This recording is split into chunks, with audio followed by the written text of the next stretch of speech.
I never thought my life would take such a turn. I'm just an average guy named Mike, working in digital marketing, living in a suburban house with my wife, Natalie. We've been married for 6 years, and until recently I believed we had a solid relationship. But as they say, appearances can be deceiving. It all started with the little things. Natalie, usually so engaged in our life together, began to withdraw. She was working late more often, claiming it was due to a big project at her job. I supported her, of course. She's always been ambitious. But then I noticed her texting more frequently, always with a smile that seemed to light up her face in a way I hadn't seen in a long time. It was a change I couldn't ignore. When I first caught a glimpse of her phone screen and saw a name that wasn't mine, Brad, a tech startup founder, my heart sank. At first, I brushed it off as paranoia. Maybe they were just friends.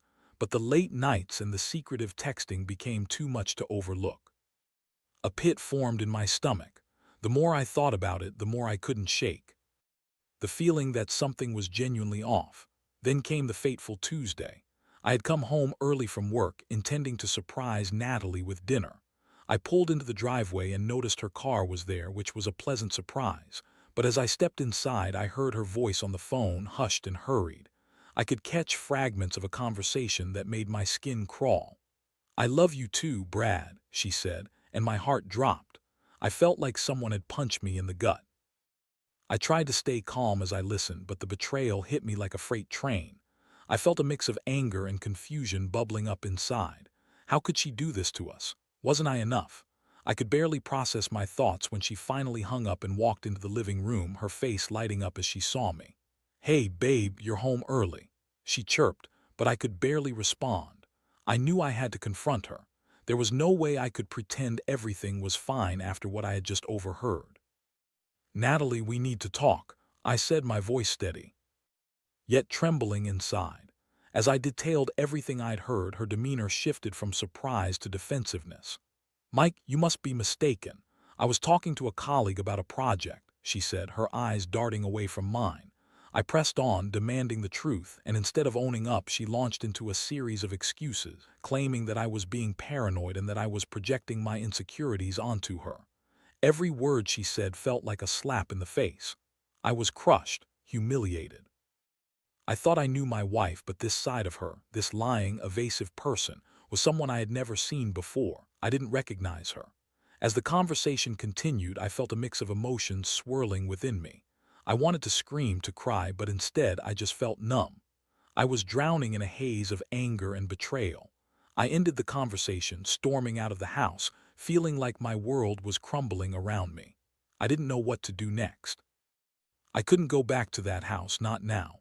I drove around aimlessly, battling the whirlwind of thoughts in my head. My chest ached with the weight of her betrayal. How could she lie to my face? The woman I loved had turned into a stranger, and I was left to pick up the pieces of my shattered heart. But here, where the plot thickens, instead of wallowing in my misery, something clicked in me. I realized that I had to do something, not just for myself, but also for my future. I wouldn't let her get away with this. And that's when the seed of an idea was planted. I could turn this betrayal into fuel for my own success. I had always wanted to start my own business, and if she thought she could find happiness with the likes of Brad, then I would make sure she saw me thrive without her. I had a plan, and it was time to execute it. I drove aimlessly for a while, the late afternoon sun casting long shadows across the pavement. My mind raced with thoughts of Natalie and her betrayal. She had changed so much. It was like I was seeing a different person altogether. I couldn't believe that the woman I loved, the woman I had built a life with, was capable of such deceit. I needed a way to channel this pain, this fury, into something productive. The thought of starting my own business had always been a distant dream. I had spent years working for someone else, pushing their products while my own ideas lingered in the background. But now, this was different. This wasn't just about chasing a dream. It was about revenge, about proving to Natalie that I could rise above her betrayal. I returned home that night and couldn't face her. I stayed in the guest room, tossing and turning as thoughts of her infidelity tormented me. I started sketching out ideas for a tech startup that I had always wanted to create. I had experience in digital marketing. I knew how to build a brand, and I had the drive that now lit a fire in my chest. I couldn't let Brad have the last laugh. I would build something successful, something that would show Natalie what she lost. The next few days were a whirlwind.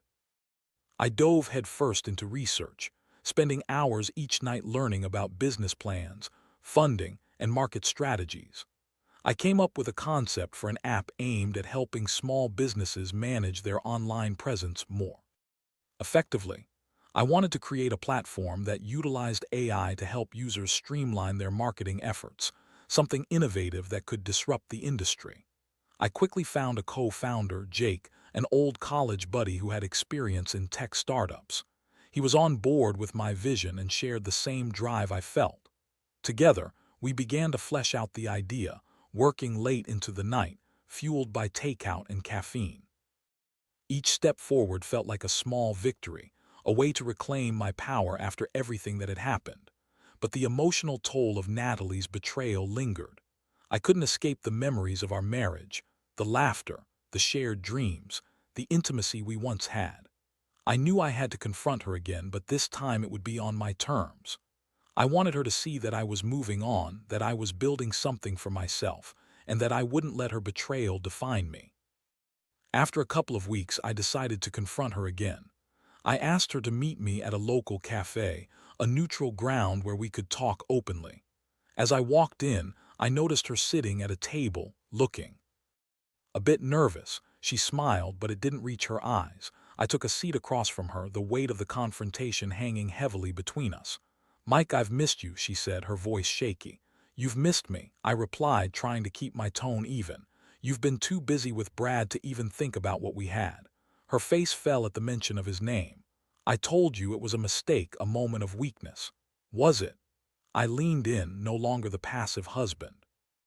"Because from where I'm sitting, it looks like you've been seeing him for months. So tell me, what is it that he offers you that I do?" She opened her mouth to respond, but no words came out. I could see the gears turning in her head as she scrambled for an excuse. "It's not like that." I was confused, and things with us had become so dull. I was looking for excitement, and I made a terrible mistake. "Excitement?" I scoffed. "Is that what you call betrayal? You think you can just sweep it under the rug because you felt bored? What about the vows we made?" I watched as her cheeks flushed with embarrassment. She tried to reach for my hand, but I pulled back. "I'm not here to reconcile. I'm not interested in being your second option." Her expression shifted from regret to anger. "So, what? You're going to throw away everything we had because of one mistake?" "No, Natalie. I'm going to throw away everything we had because you chose to make that mistake multiple times." "I'm done with the lies," I said, feeling the weight lift slightly off my chest. "I'm building something new, something better." She looked at me with a mix of fear and contempt. "What do you mean?" "I've started a business and it's going to be successful. I'm going to show you that I can succeed without you. You'll see what you lost," I declared, feeling a surge of pride as I spoke the words. Her face paled, and for a moment I felt like I had the upper hand. Maybe this was the revenge I needed, not just for her betrayal but for myself. I watched as realization dawned on her. I was no longer the submissive husband she could take for granted. "Mike, she began, but I stood up, leaving her with nothing but a half-finished apology. I walked out of that cafe feeling like a different man, a man who was ready to take control of his life again. I had my vision, my plan, and the desire for revenge fueling my ambition. I wouldn't let her betrayal break me. Instead, I would build a future that would make her see what she left behind. And that was just the beginning. After my confrontation with Natalie, I felt an adrenaline rush that was both terrifying and empowering. I dove deeper into the journey of building my business. Every waking moment was spent developing my app, networking, and researching the market. I discovered an unexpected thrill in the grind, transforming my heartbreak into motivation. Jake and I worked tirelessly, meeting up daily to discuss our progress. We mapped out our business plan, designed the app, and strategized how to launch. I was learning everything I could about fundraising, and the excitement of building something from the ground up was intoxicating. The dark cloud of betrayal that had hung over me started to lift as I focused on my future. But it wasn't just work. I was also changing how I presented myself to the world. I started hitting the gym regularly, shedding the weight I'd gained during my marriage, and adopting a healthier lifestyle. I wanted to be not only successful in business but also confident in myself. Each rep and each mile ran was a step away from the man I used to be, the man who had been hurt and betrayed. As I transformed myself physically and mentally, I found a new sense of clarity. I realized that I wasn't just building a business, I was also rebuilding my identity. I didn't want to be defined by my past or by Natalie's choices. I was creating a new version of myself, one that was strong, resilient, and ready to take on the world. Then came the moment I had been waiting for. Our app was ready for beta testing. We had secured a small round of funding from an angel investor, and the excitement in the air was palpable. We launched our app to a select group of users, and I could hardly contain my enthusiasm as positive feedback started pouring in. Users loved the interface, the features we had implemented, and the value it added to their businesses. With every new user that signed up, my confidence soared. I felt like I was finally moving on from Natalie, that I was carving my own path in the world. But as success began to grow, I couldn't shake the feeling that I needed to confront her one more time. I wanted to make sure she understood the impact of her actions, to see the man I had become. A few months later, I invited her out again, this time to a tech conference where I was scheduled to speak about our app's success. I knew she would be there, and I was determined to show up as my best self, ready to confront her in the best way possible. I wanted her to see the life she had tossed aside. When the day came, I stood backstage, preparing to take the stage. I looked sharp in my tailored suit, feeling every bit the successful entrepreneur I had dreamed of becoming. Moments later, I stepped into the spotlight, squinting a little before the bright lights. The audience was eager, and I could feel their energy. As I began my presentation, I locked eyes with Natalie in the crowd. Her expression was a mix of surprise and regret, and I saw the realization wash over her face as I spoke about our app's vision, our growth, and the positive feedback from users. I highlighted the journey we had taken, how I had turned my life around after the betrayal. The applause was thunderous, and I felt high on success. After my presentation, I made my way through the crowd, shaking hands and accepting congratulations from fellow entrepreneurs. When I finally reached Natalie, she looked different. Her hair was styled elegantly, but there was a nervousness in her eyes. "Mike, that was amazing. I didn't realize how big this would get," she said, her voice surprisingly soft. "Thanks, Natalie, I appreciate it," I replied, my tone even. I wasn't there to bask in her acknowledgement, I was there to make a point. "You know, it's funny. I never thought I'd be here standing on the stage, sharing my success after everything that happened. I'm sorry for how I treated you," she said, her voice barely above a whisper. "I didn't realize what I had until it was gone." "Didn't realize," I echoed, crossing my arms. "You made a choice, and that choice affected everything. I'm not here to relive the past, but I want you to understand that I've moved on. I'm better without you, and I mean that." Her expression shifted from remorse to something more akin to anger. "You think you're better off without me. You think just because you've had some success that you're above me now. I was struggling too, Mike. I made a mistake, and I've regretted it every day since. You think success is just about making money," I countered. "It's about growth, transformation, and learning from your mistakes. I've transformed into someone who doesn't let himself be walked all over. You thought you could have your fun and then come back when it suited you. That's not the way this works." Natalie opened her mouth to respond, but I could see she was struggling to find the right words. I wanted her to understand that I wasn't broken anymore. I was thriving. I had built something real, something that mattered, and I wouldn't let her back into my life as if nothing had happened. "I hope you find what you're looking for, Natalie, but I won't be part of it," I said firmly. I turned to walk away, feeling lighter than I had in months, free from the weight of her betrayal. As I left the conference, I felt a rush of emotions, pride, relief, and a newfound sense of purpose. I had confronted my past and emerged stronger. I was no longer defined by my relationship with Natalie. I was Mike, the entrepreneur, and I was going to keep moving forward. The journey ahead was still challenging, but I was ready. I was determined to keep building my business and ensuring that I never looked back. I had learned that sometimes the best revenge is simply rising above and finding success on your own terms. The next chapter was just beginning.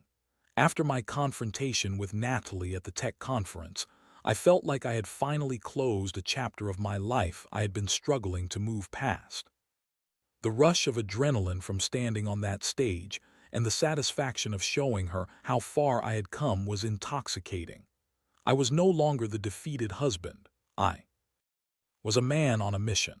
With the reception of our app continuing to grow, we secured more funding and started to gain traction in the market.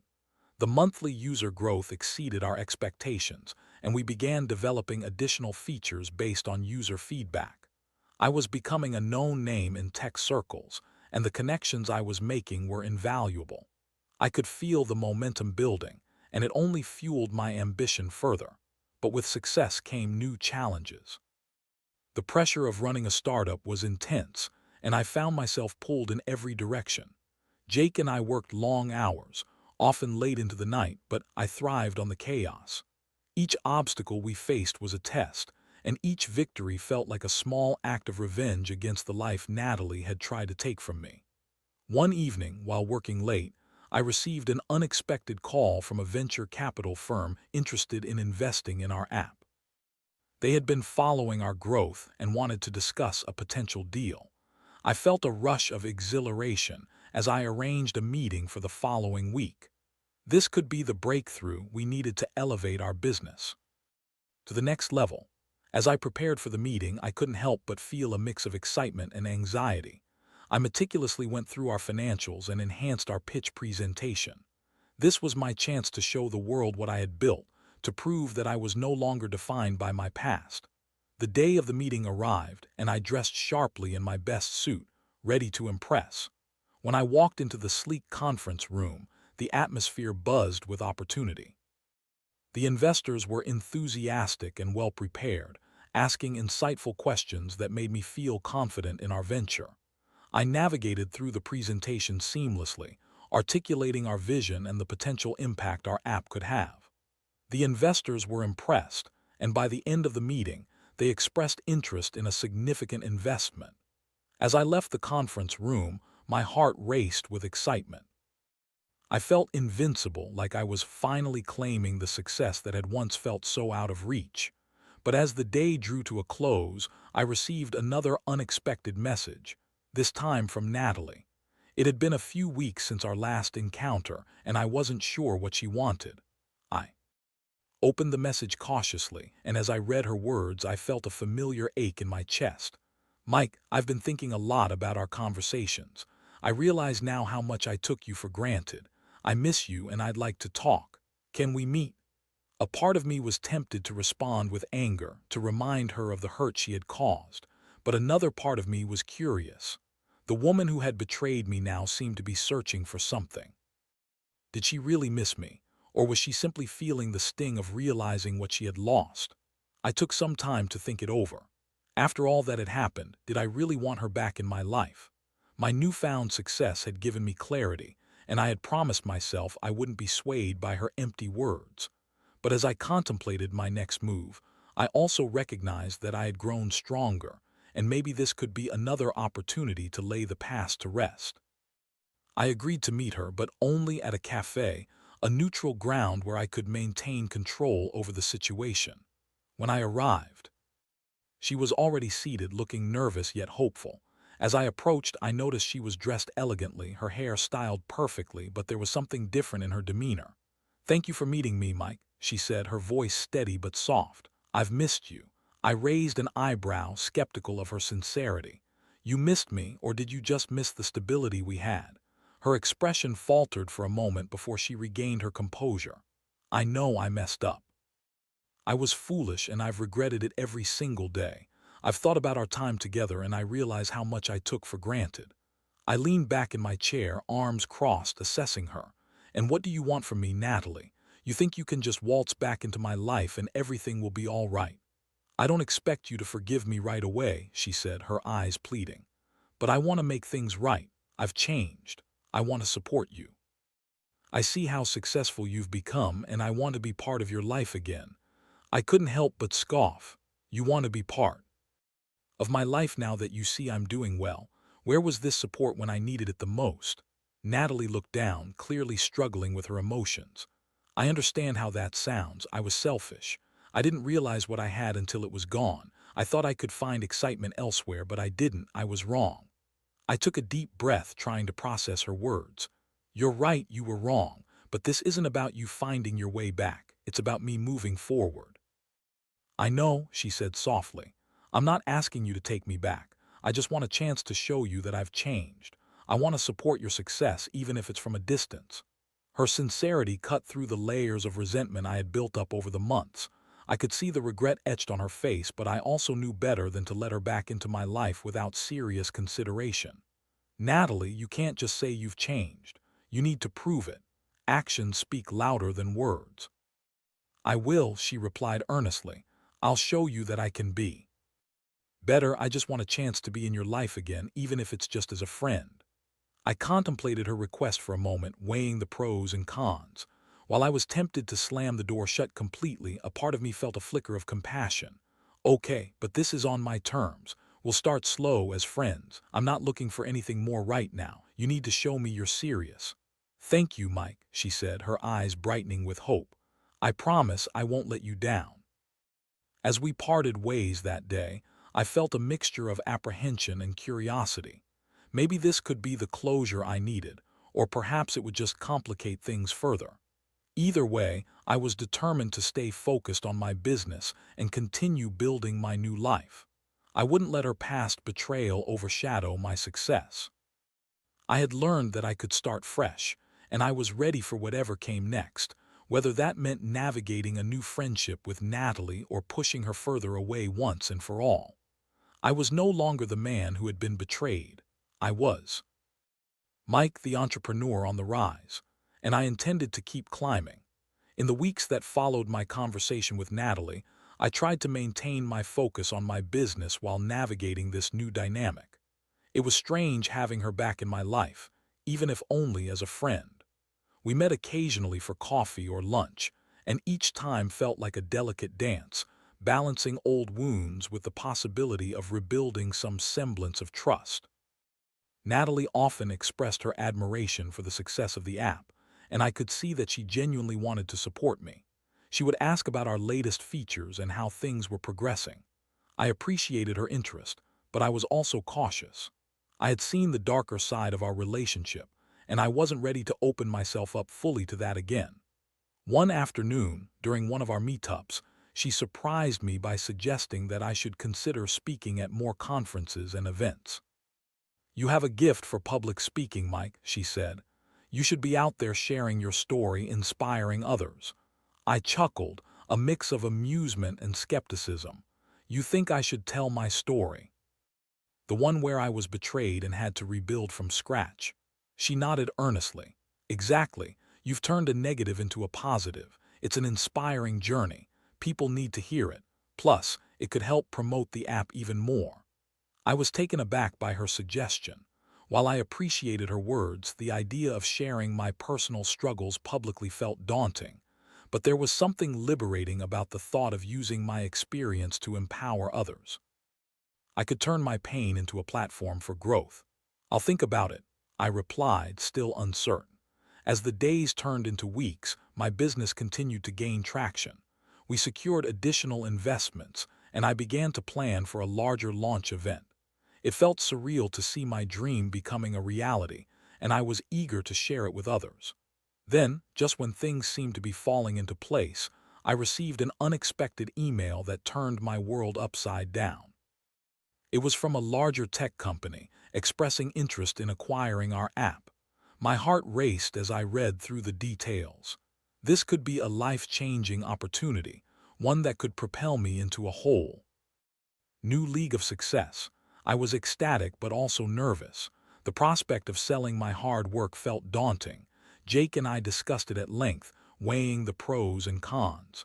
This could give us the resources to expand and innovate even further, Jake argued.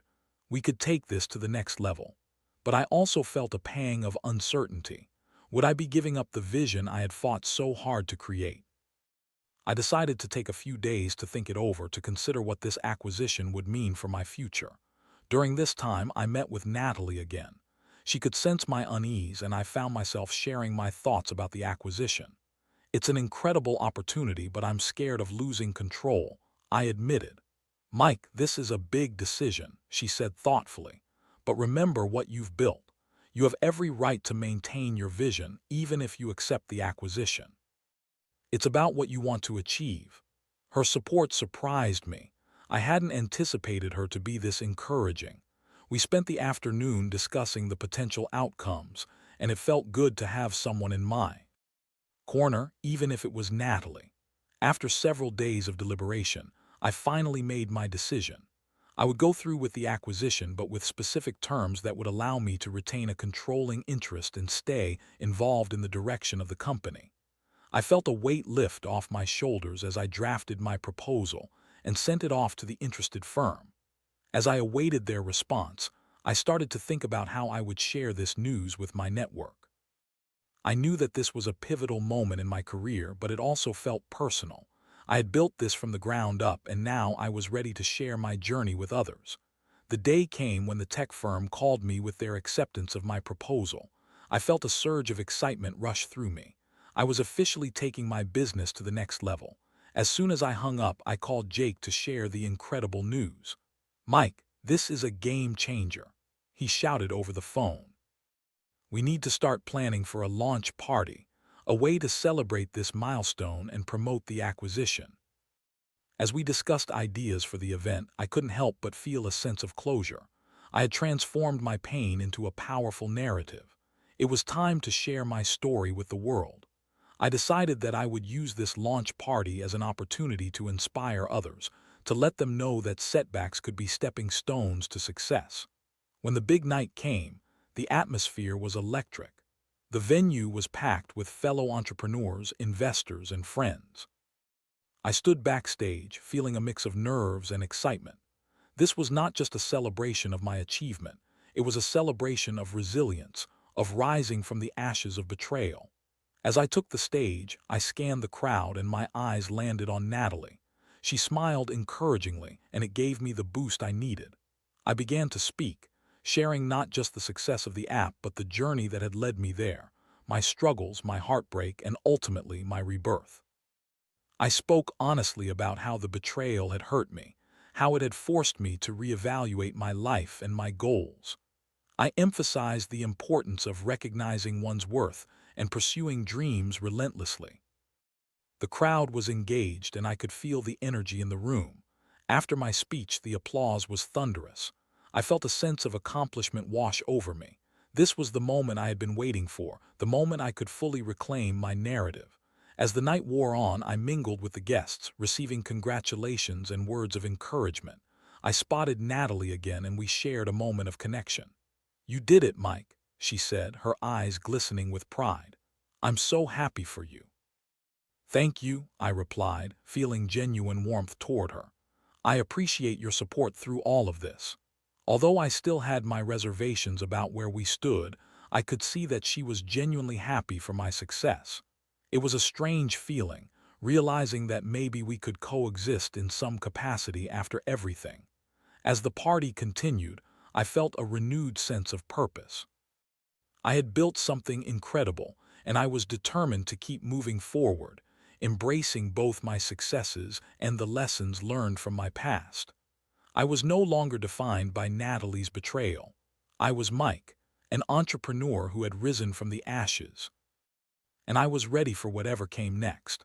The journey wasn't over yet, but I was excited to see where it would take me. The launch party was a whirlwind, and as I wrapped up the evening, I felt a mix of relief and exhilaration. I had spoken my truth, shared my journey, and celebrated my success with those who had supported me along the way. It felt like a massive weight had been lifted off my shoulders, and the future was glowing with promise. In the days that followed, the response to the launch was overwhelmingly positive. Our app gained traction, and media outlets started to take notice. I began receiving invitations to speak at various events and podcasts, sharing my story of resilience and transformation. The narrative I had crafted around my journey resonated with many, and I found myself becoming an advocate for those who had faced similar betrayals and obstacles. As I continued to grow my business, I realized that my relationship with Natalie had also shifted. We maintained our friendship, but it was different. There was a mutual respect that hadn't been there before. She would occasionally join me at industry events, and I appreciated her support. It was strange to think about how someone who had once caused me so much pain was now part of my journey, but I was committed to moving forward without dragging the past along. One evening, as I was preparing for a speaking engagement, I received a message from Natalie. "I've been reflecting on everything," she wrote. "I just want you to know that I truly admire how far you've come. You've inspired me to pursue my own ambitions. Thank you for allowing me to be part of your journey, even if it's in a small way."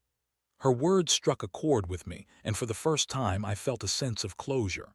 We had both learned from our experiences, and it felt liberating to acknowledge that. I replied, "Thank you, Natalie. I appreciate your support, and I'm glad to hear you're focused on your own path. We've both grown, and that's what matters."